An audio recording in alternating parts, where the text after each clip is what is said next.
Greetings, fellow citizens. Welcome to the press conference of Amalgamated Rural Teachers Union of Zimbabwe in regard to the Zimbabwe's education crisis exposed on aborted school opening day today, which is on the 7th, Monday, the 7th of February 2022.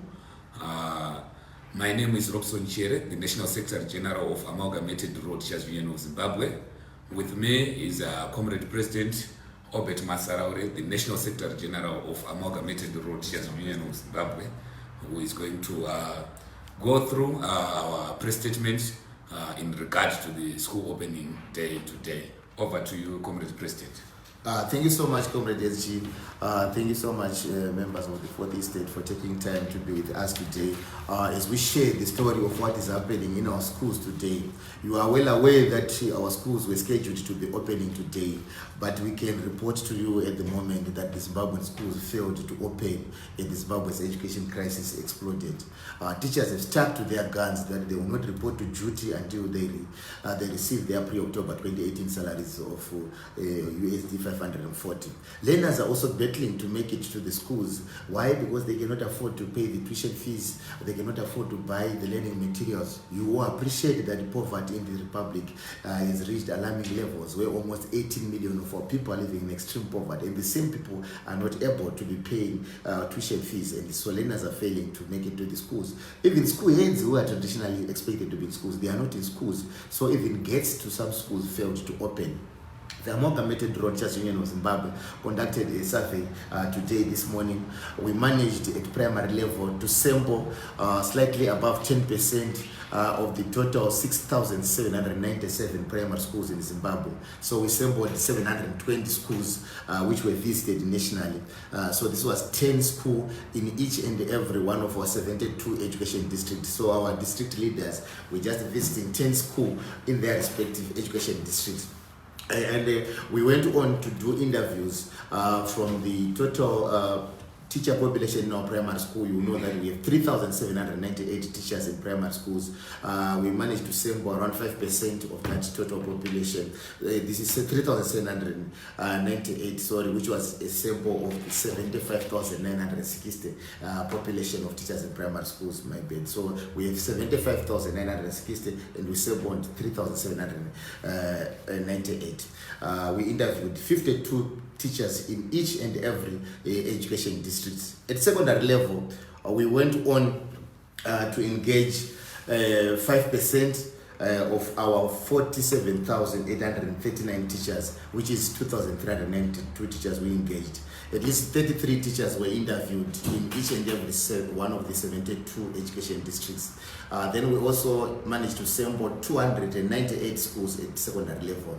That is a sample of 10% of our 2,980 secondary schools. So in short, we're visiting four secondary schools in each education district. And this is what we found in our schools. At primary level, we were looking at schools which were completely closed, where there was no one at the school, where there was no form of life. So we were recording those schools separately. Then there are other schools where you would find learners only present, but no teachers available.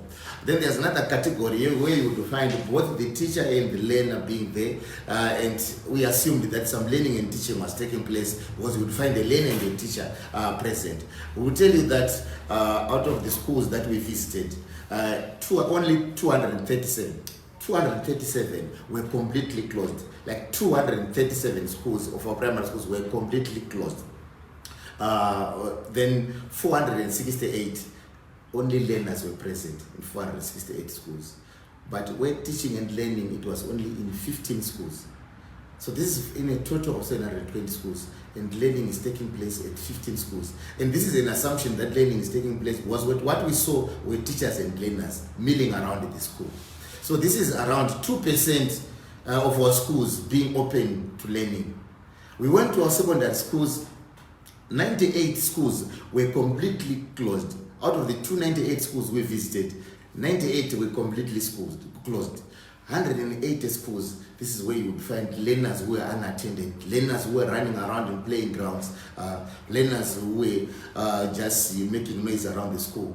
in 188 schools. But where we would find a teacher and a learner is just 12 schools.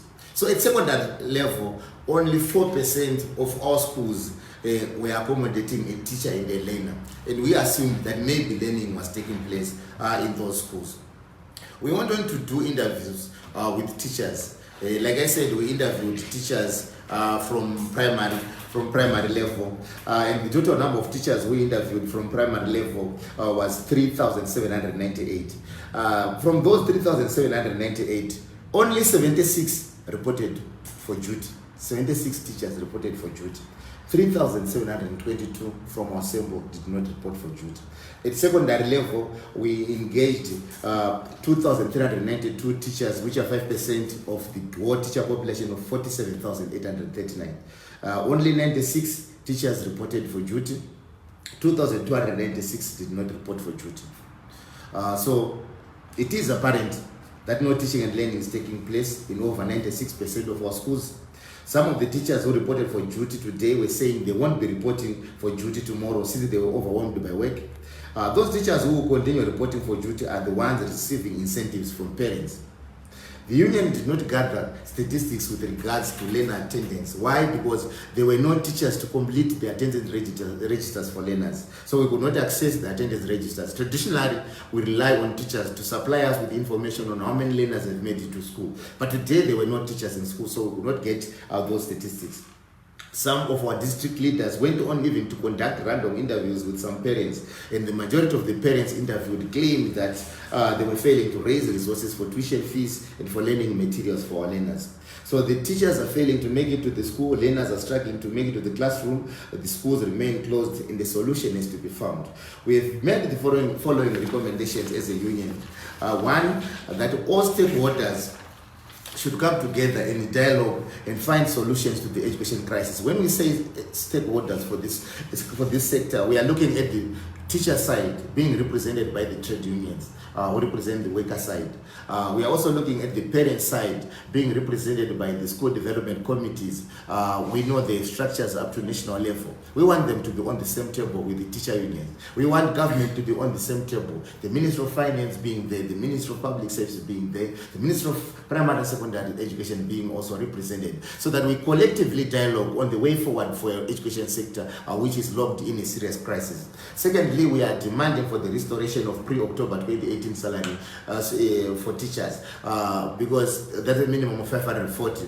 This is the amount which was slashed to USD $90 for most teachers. Thirdly, we are saying we need education recovery grants for our schools. You realize that most of the schools still have debts with regards to overheads. Electricity bills which were not paid when learners were not at school, water bills, some salaries for people who are supporting staff at those schools. And these schools are battling to open because they have to deal with these debts that were accumulated when schools were closed. And it is the responsibility of government to avail grants to these schools so that they can be able to open. Fourthly, we are saying we need state-funded basic education as prescribed by Section 75 of the Constitution and as further prescribed by the Education Act, which mandates the state to remove any barriers to access to education so that our learners can continue to access education. But we're also looking at the issue of enhancing the capacity of our schools to adhere to standard operating procedures. Most of our schools, if they are going to open effectively, they will soon tend to be hotspots for the spread of COVID-19, and we should be able to deal with that before it becomes an issue. And we are calling upon government to avail resources for enhancing the capacity of schools to adhere to standard operating procedures. The union implores Mutuli Ngube to dump ruinous austerity measures and rescue the education sector from collapse. Mutuli is committing an academic genocide and is destroying a whole generation. Barring the poor from accessing education is a sure recipe of entrenching inequality and is also sowing seeds for future conflict. The anti-poor, the anti-people professor Mutuli Ngube is working around the clock to frustrate efforts to attain Zimbabwe's Vision 2030, frustrating efforts to attain SADC's Vision 2050, further frustrating efforts to attain Africa Union's Agenda 2063 agenda, and even derailing all efforts to realize the Sustainable Development Goal number 4 with regards to inclusive access to education. I will hand over to the Secretary General to give us a way forward, given this context which I've explained, the context where learners are not making it to the classroom, teachers are failing, and our schools remain closed. Thank you so much, Comrade President. Thank you so much, the listeners and viewers, for watching. So, as Amalgamated Road Teachers Union of Zimbabwe, in terms of way forward, we are saying Amalgamated Road Teachers Union of Zimbabwe, which operates in all the 10 provinces across Zimbabwe, we will continue to engage the parents across the in all the communities across the country, where we will be strengthening our Parents-Teacher Association, which we call PTAs. And the union firmly believes that both the teacher and the parents have been systematically disposed of their political power to decide for Zimbabwe's education. And the two parties should therefore work in unison to reclaim the power to decide the future of education. The Parents-Teachers Coalition must make Zimbabwe ungovernable until the education crisis is resolved. And the Amalgamated Road Teachers Union of Zimbabwe further calls upon learners to rise up and defend their right to education. Learners are not hopeless victims but fighters in their own. The stories of learners who led Soweto uprisings in South Africa and those who swapped the pen for the gun during the liberation struggle in Zimbabwe should inspire the current generation of learners to reclaim their right to education. And we encourage sister unions in the Fozeo to press on until teachers' demands are met. We also want to congratulate the teachers of Zimbabwe for demonstrating unity and boldness in the face of austerity and also in the face of repression. Going forward, we encourage teachers to resist any form of bullying and desist from our employer, who happens to be the Zimbabwe state. The old no work, no pay threat should be flatly ignored. The poisoned carrot of being told by yellow unions to go to work while negotiations continue should be rejected with the contempt it deserves. Teachers and parents we encourage them to brace for physical protest as we seek to urgently restore the dignity of the classroom and save our education sector, which is on the verge of collapse. I want to thank you. Thank you. Okay.